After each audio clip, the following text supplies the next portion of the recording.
Здоровенькі були. Потворна зведена сестра – це дебютний фільм норвезької режисерки Емілі Блікфельд, який переосмислює класичну казку про попелюшку через призму боді-горору. Хто думав, що це субстанція привіт, тисніть лайк. У центрі сюжету Ельвіра, яка змагається з надзвичайно красивою зведеною сестрою за увагу принца. У світі, де краса – це жорстокий бізнес, Ельвіра готова на все, щоб привернути погляд принца. Фільм поєднує елементи жахів і комедії, занурюючи глядача в атмосферу, де краса досягається через кров, піт і сльози. Я не знав, що очікувати від фільму, лише десь всередині мене боролися флешбеки з субстанції. Та все ж мені здалося, що ця стрічка вдарилася в більшу карикатуру, сатиру та огиду. Тож на певних моментах Бог вас бережи, якщо їстимете. Бюджет невідомий. Світова каса близько $900 тисяч. Rotten Tomatoes 95% від критиків, 86% від глядачів, Metacritic 70 зі 100, критики 7,5 з 10 глядачі. У головних ролях Леа Мірен, Теа Софі Лохнес, Анне Дель Торп, Ісак Калмрот. Спонсори дивляться перекази першими, дякую вам, а ще дякую ось цим меценатам, які не пошкодували багато гривень на мою банку, де я збираю на камеру. Я вражений, якщо чесно, тож справді дякую. Якщо контент подобається, донат на цю банку найкраще, що можна придумати. Приємного, наскільки це можливо.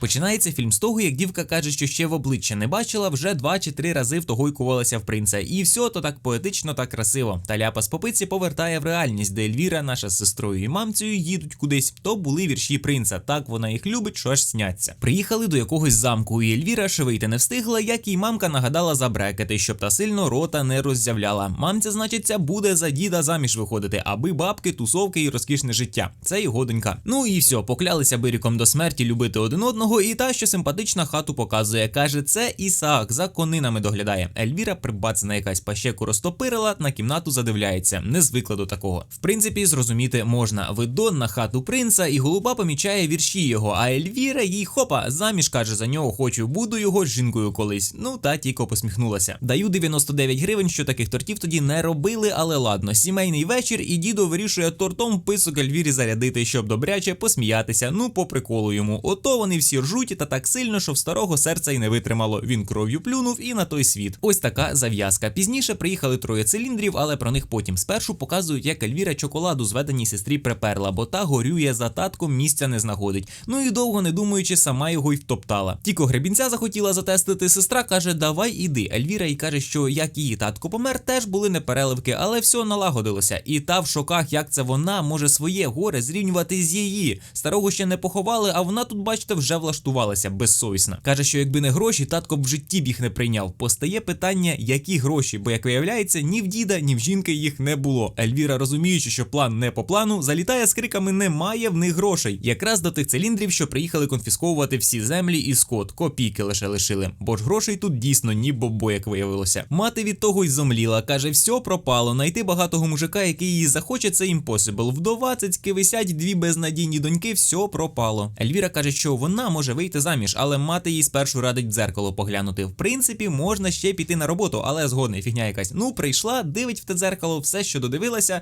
лише гидопакость якусь. Донька за батьком тужить, а Ельвіра булку топчить та чує, як хтось новину з замку приніс. Мов король сином через 4 повних місяця всіх знатних дівах на бал кличе. Агнес своє довге ім'я з всякими фонами промовила і запрошення забрала. Ельвіру теж за пару давай записувати, але оскільки вона ніяка не фон, відповісти не знає що. Тож Агнес пояснює, що зведена сестра вона їй. Ну а хлопу пофіг, так і записав. Ну в тієї з радощів знову галюни, як вона з принцем живе-поживає. От тільки шансів на думку усіх, що вона стане обраницею, 0. Тож мамка демку пластичного хірурга покликала, мов роби щось. Той щось міряє і каже, брекети зніме, а от з носом, ну, доведеться укорочувати. Ще є якесь ексклюзивне нарощування вій. Стелить, мов очі її заслуговують уваги, бо все життя ховалися за носом. Мамка каже, давай швиденько ніс міняй, після бала вдвічі більше заплачу. А в кабінеті тим часом кров літрами витирають. Ну і поки брекети знімають бідолазі, мамка ніс новий вибирає. Менше на весь цей маскарад лише дивиться. Обрали 7-й ніс. Тож він, довго не думаючи, молоточком по носу дівці як шандарахне, мала манала дорослішати після такого.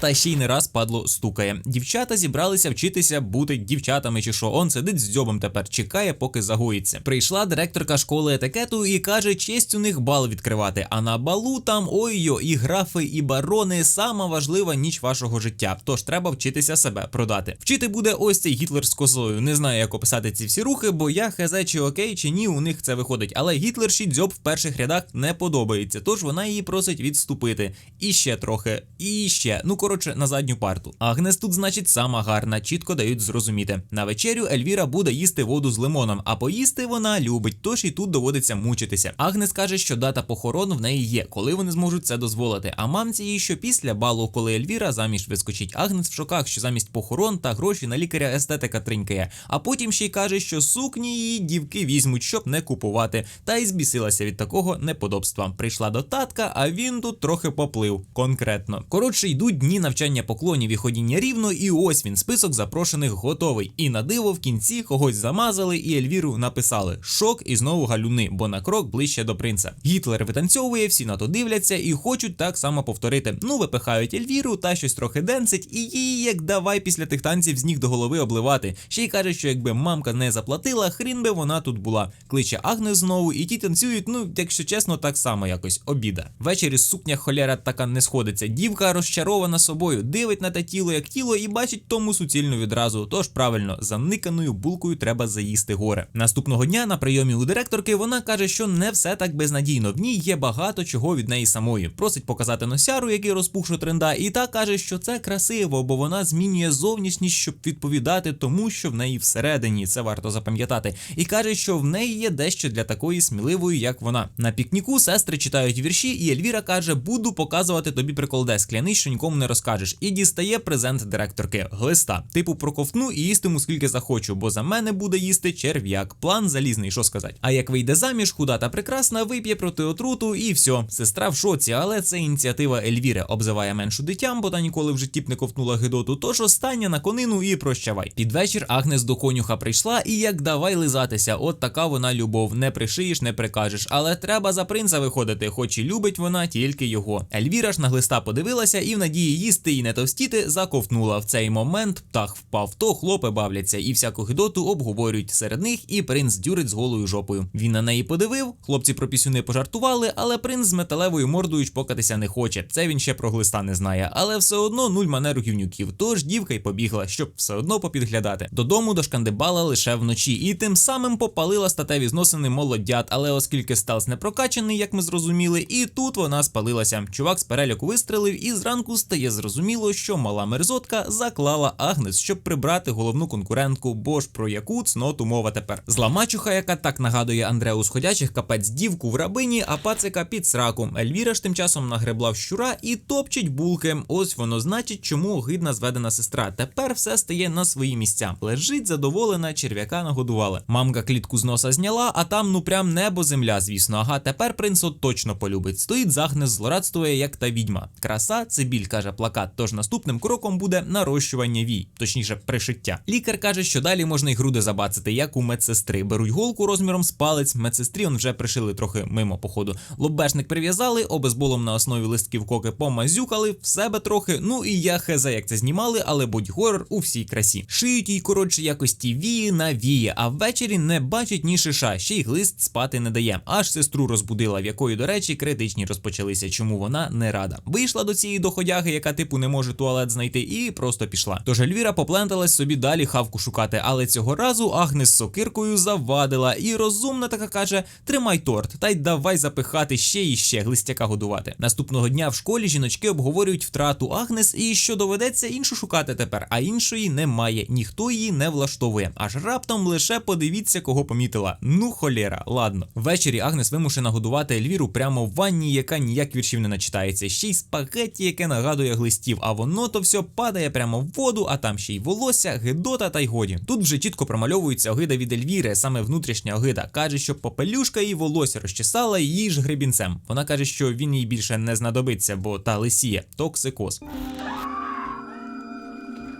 До замку ще якісь мужики приїхали, тож мамка серед ночі її розбудила і каже, що стільки грошей витратила на ось це, її супер-дупер круту сукню, прямо по тілу. Зве Агнес, щоб та їй допомогла впоратися, і хизується, що донька її бал відкриватиме. Як раптом мужик безцеремонно давай чіпати Агнес, на що вона йому в писок і плюнула. Тож він давай зализувати, а вона ще і ще плюється. Та мужик собі не відмовив і Ельвіру пожмякать, але вона до цього відноситься інакше. Помічає, що виглядає вона якось погано, ще й волосся в руках лишилося не до добра. Але то не страшно, бо є чудо модної інженерії – парик. Тож завтра вона зробить їх багатими, каже дядько, і йдуть з мамцею розплачуватися, чим є. Ельвіра під ці звуки нестримної любові ж знову хом'ячить. Агнес же в скрині черевички забрала і сукню, але видра на це наткнулася і давай виривати, мов не підеш ти нікуди. Та так рвала, що порвала. Прибігла мамця на крик і каже, як же вона піде на бал, якщо немає чого надіти. Прибацана запрошення схватила і в ліжко лягла. Мамця їй морфінчику якогось залила, та й до побачення. Батю ж так і не поховали, тож Агнес прийшла, на запах в неї певно чіткот якийсь і лежить, слухає черв'яків. Як раптом її мамця з того світу шовкопрядами сукню пофіксила. Магія та й годі. Каже, туфлі ще тримай і ніхто тебе не впізнає, бо вночі твоя карета знову стане гарбузом. Тут я не сильний щось зрозуміти, якщо чесно, оригінал майже не пам'ятаю, напишіть, хто розгадав, що воно за фокуси такі. Ельвіру наряджають, буде себе продавати, має бути самою красивою. День Ікс, он такі тут хороми, що страшне, в животі бурлить, в очах невпевненість. Цирк починається, під час якого дівки з матерями по черзі виходять під характеристику ріст, хто що любить і все таке. Атмосферка карикатурна і гидотна якась, але то вже як є. Мамка повчила дівку хавкать, і ось вона, Ельвіра, фон зведена сестра з улюбленою їжею, овочі не хочете? Ну, вона як на тому кастингу OnlyFans. Не питайте, звідки знаю, не знаю. Поскулила, як той пес, а директорка вихваляється, що це все її заслуги. З колобка принцесу забацала. Потім підготовка до балу під буркіт з живота, ну і саме відкриття, яке можна сміло скіпати, бо вони просто кріпово денцять десь у своїй площині.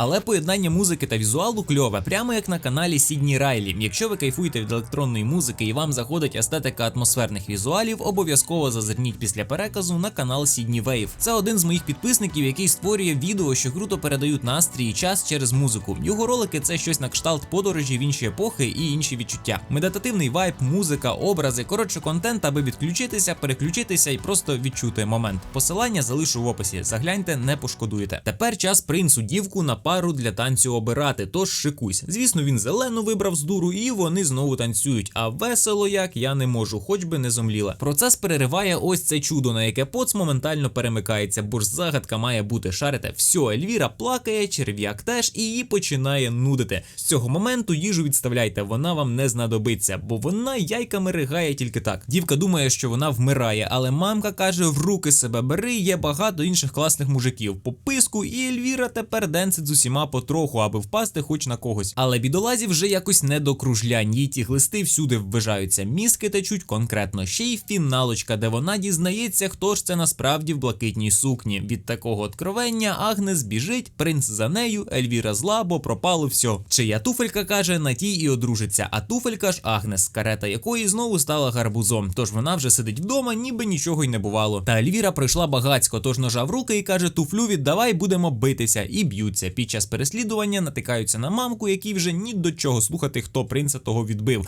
бо вона собі молоденького схомутала і нічого тепер перейматися. Так, ну що в нас тут? Туфля є, нога є, не налазить. Прям дуже не налазить. Треба щось робити. Берете сак із геніальною ідеєю, зараз бахнуть отак приблизно та й нормально. Бачок у дівахи потік з кінцями, тож вона дров'яку в руки, трохи посумнівалася та й хрякнула по тим пальцям.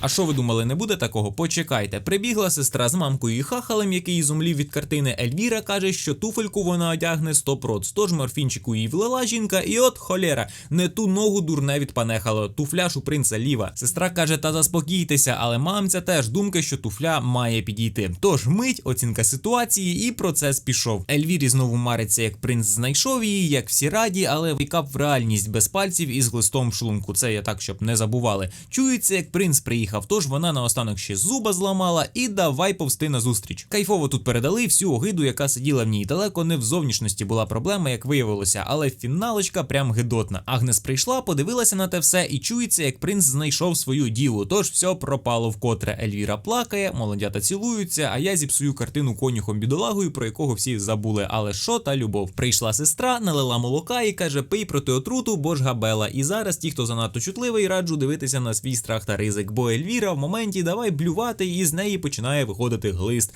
який сестра допомагає витягнути, хвала їй добрій душі. А за ним всім здалося цієї картини мало і решта гидоти. Молодша до мамки зайшла, а та саме в процесі заробляння грошей, нічого переривати. Яка мораль у фільма, я хезе, бо та, хто народилася красивою, отримала своє, а та, хто виходить, боролася і жертвувала, пасе задніх. Так що, не боріться, будьте собою і без принца. Я хезе, як тут трактувати, діліться в коментарях. У фіналі Ельвіра з сестрою сідають на конину і валять за кордон, поки ворони обідають. Що ж, ось такий фільм вийшов на екрани у 2025 році, і все ж не покидало мене порівняння з субстанцією. Епоха інша, але загальна ідея, хоч і показана через історію а-ля Попелюшки, мені здалася схожою. Тема стандартів краси, патріархату, самопожертви, все оце лайно вдарили в більшу карикатуру, от ніби без явного трешака, але відчуття огиди півстрічки не покидало, і якось воно навіть відлякувало особисто мене. Багато моментів мені здалися аж занадто відвертими, гіперболізованими і часом недоречними. Та в своєму жанрі фільм цікавий, та і все ж тему впливу краси передав круто. Пишіть, як вам, дякую, якщо наважитеся задонатити мені на банку, якщо донатили, я ще раз вам дякую, це все, що я можу. Лайк, підписка і почуємося.